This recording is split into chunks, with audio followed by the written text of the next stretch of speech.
Alright, so my last few videos have had this balanced theme with them that stemmed from Shen's video. They were mostly talking about how certain champions can achieve balance issues with extremely different origins and how fragile balance is as a result. To be quite honest, I had a lot of fun making those videos because the discussions in them were insane and had tons of participation. Here is hoping this one achieves the same thing. Anyhow, it goes without saying that some people may get a little too ahead of themselves with this video, so I need to put out a disclaimer. Any champions mentioned in this may or may not currently be overpowered, underpowered, or whatever. This is discussing the balancing problems they tend to have and why they are in a constant state of rebalancing. To repeat that, some of these champions that fall in these categories may be fine right now, but a shift in the meta can cause them a lot of problems, with some categories being more susceptible to going batshit crazy or utterly garbage. Some of these might sound familiar, but that's because I've likely gone over some of them in a previous video. Anyhow, the first balance state that makes it hard for a champion to receive any meaningful changes is one I explored constantly. It is when a champion is just flat out too simple to fix properly. This is something that affects a lot of the old cast, among other things, as Riot was still trying to figure out the balance of the game. Needless to say, this isn't all too complicated to explain, although it might be difficult for some people to understand why. Basically, when a champion is far too simple, there's very little to actually work when it comes to balance changes. If a champion has one very linear form of gameplay and the kit allows for little deviation, not because there aren't alternatives, but because it literally is all they can do, then they're pretty much super screwed. This makes it so there's very little they can actually change without causing a massive disruption to the flow of their gameplay, and their gameplay devolves into, can it do X? And if you say yes, then it's likely OP at the moment, and if no, then it's garbage. A good example of this is in Zhao. His kit is very simplistic and pretty much revolves around charging one person and hoping you can stab them to death or lock them down long enough to stab them to death. If you nerf his ability to stab people, then he becomes worse, and if you buff it, then he becomes a problem. Buffing other areas such as cooldowns, tankiness, and such is a buff or nerf to stabbing, seen as they can indirectly make him more proficient at it. These champions have to be balanced around numbers, as that's the only thing that can be altered, but it causes them to be hit often with only temporary results, and oftentimes any buff is followed by subsequent nerfs. On the other side of the spectrum, you have champions that have too much shit on them. However, this isn't just that the champion has a lot of text and abilities, but that they have too many absolute abilities. What that means is that their kit doesn't have many gates for utilizing the kit to their highest potential, and all the individual components are powerful on their own. It might make more sense to just mention Irelia up front as one of the champions that suffers from this state. If you look at her, she just has too much straight out power that can be accessed without conditions. She has true damage, sustain, mana sustain, targeted dash that can reset on a minion kill, AoE clearing with health sustain attached and poke, a targeted conditional slow/stun, and a goddamn CC reduction. All those individual components would be insanely powerful just on their own for most champions. She's basically a Jenga tower, and that one bad move by the balance team can send her spiraling. A new item gets introduced as she breaks, and bam, she's back in the meta. A meta shift later, and all of a sudden she's a top pick and a must ban. Basically, she's a balance issue because all the powerful shit on her has a chance of becoming what makes her super strong at a moment's notice. This month it's her true damage, next month is her sustain, next month is all her stats and combination of CC reduction and tankiness. You get the picture now. Now for something new. For those that haven't been playing for a long time, you may be surprised to know that Riot had constantly switched between wanting champions to be played in multiple roles to try to make a champion fit a specific role only.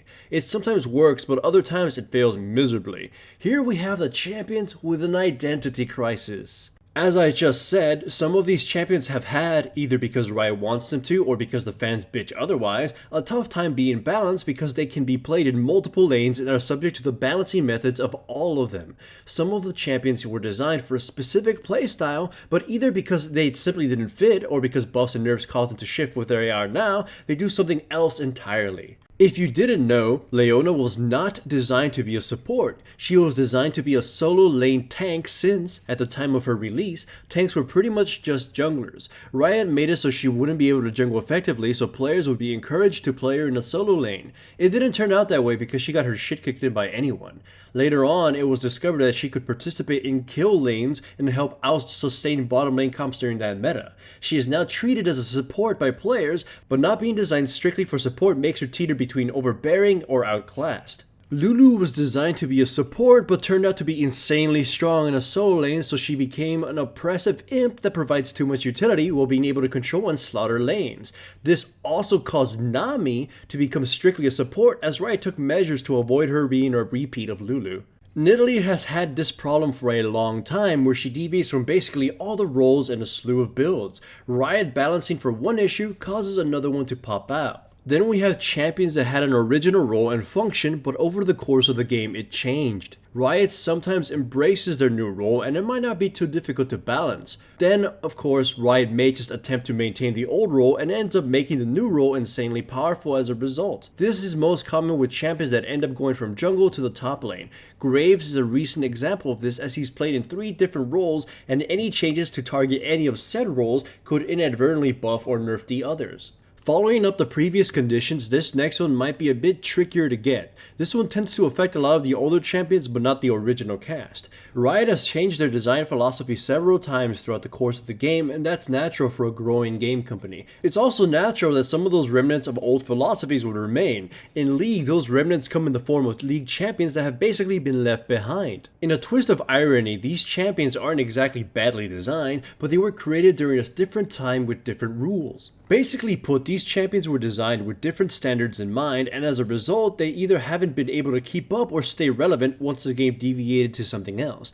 These champions can often resurface with update changes that can make accessing their power more fluid and possible in the new metas, or they get an entirely different role at some point. Brand and Nautilus are perfect examples of this. Nautilus was designed when crowd control was out of hand, and he was introduced likely to counter this by giving players the option of taking a damage-lacking champion that could fulfill all their CC needs, but let them take a more offensive-oriented champion in their composition in some other role. Brand was introduced when mobility hadn't gone batshit crazy, and keeping yourself alive was possible in lane while playing death footsies with your opponent. In the case of Brand, he made a resurface with a new mastery that pushed his damage to a higher extreme, and he can wreck people harder and faster. He was also able to find a new home in the support role. Nautilus 2 was able to shift after a change to one of his abilities towards top lane and support, leaving jungle in a sort of limbo. At least the good thing about this balanced state is that being updated or simply reborn isn't the hardest thing to do, but sometimes it can cause the champion to lose their old identity or shift their balance state to becoming meta dependent instead.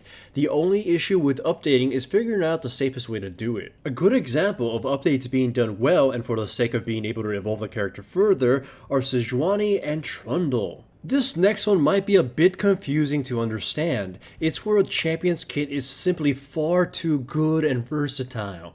It's funny because you think a champion that rewards expert play would be great to have, but it can be the exact opposite. The most recent example of this is Azir. His kit is so damn powerful and so damn good that only truly expert players can exert his insane power, but players who can achieve that can basically play through the game unanswered. These are the champions that can respond to most threats, fit into any composition, and adapt their gameplay on the fly. The other interesting thing about these champions is that some of the shit they pull off doesn't make you feel like it was unfair.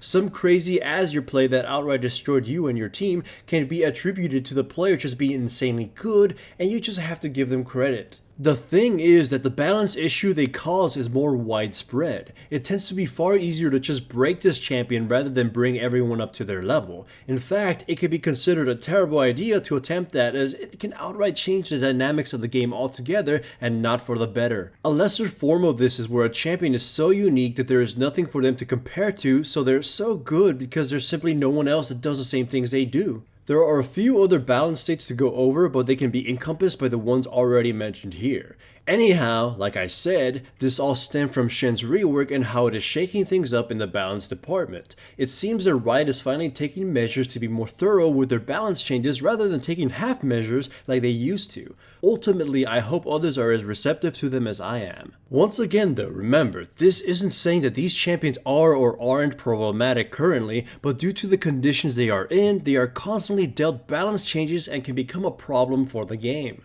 This channel is supported by my sponsors, Crunchyroll and Loot Crate. Check out the description below for links to the websites. Signing up for any trials, including Crunchyroll's free anime trial, greatly supports my channel. Also remember to give the video a like to support the channel and subscribe if you haven't yet.